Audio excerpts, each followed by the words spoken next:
I am not unmindful that some of you have come here out of great trials and tribulation.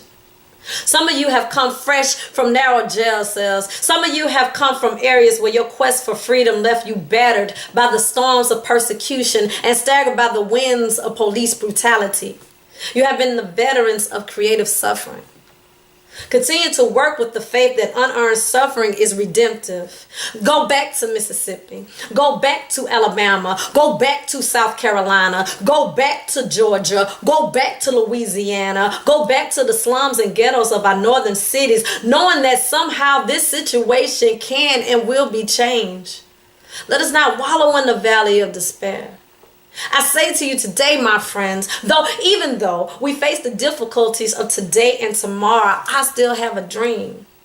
It is a dream deeply rooted in the American dream. I have a dream that one day this nation will rise up and live out the true meaning of its creed. We hold these truths to be self-evident, that all men are created equal. I have a dream that one day on the rail hills of Georgia, sons of former slaves and the sons of former slave owners will be able to sit down together at the table of brotherhood. I have a dream that one day even the state of Mississippi, a state sweltering with the heat of injustice, is sweltering with the heat of oppression, will be transformed into an oasis of freedom, of justice. I have a dream that my 4 little children will one day live in a nation where they will not be judged by the color of their skin, but by the content of their character. I have a dream.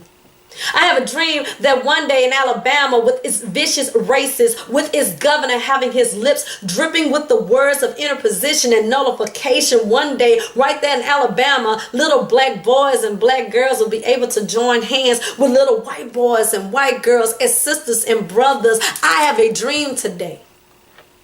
I have a dream that one day every valley shall be exalted, every hill and mountain shall be made low, the rough places will be made plain, and the crooked places will be made straight, and the glory of the Lord shall be revealed, and all flesh shall see it together. This is our hope.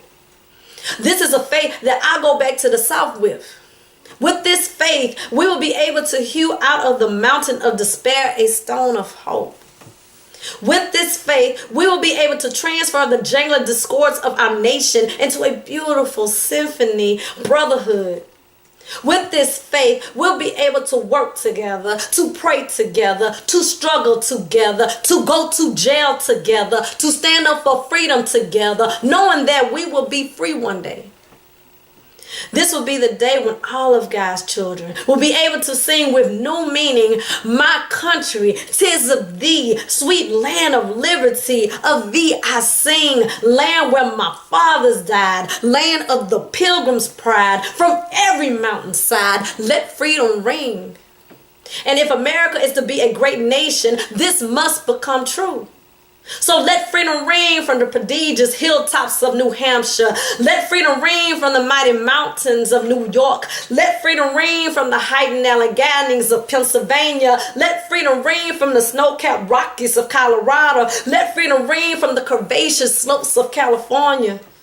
But not only that, let freedom ring from the Stone Mountain of Georgia. Let freedom ring from the Lookout Mountain of Tennessee. Let freedom ring from every hill and molehill of Mississippi, from every mountainside. Let freedom ring.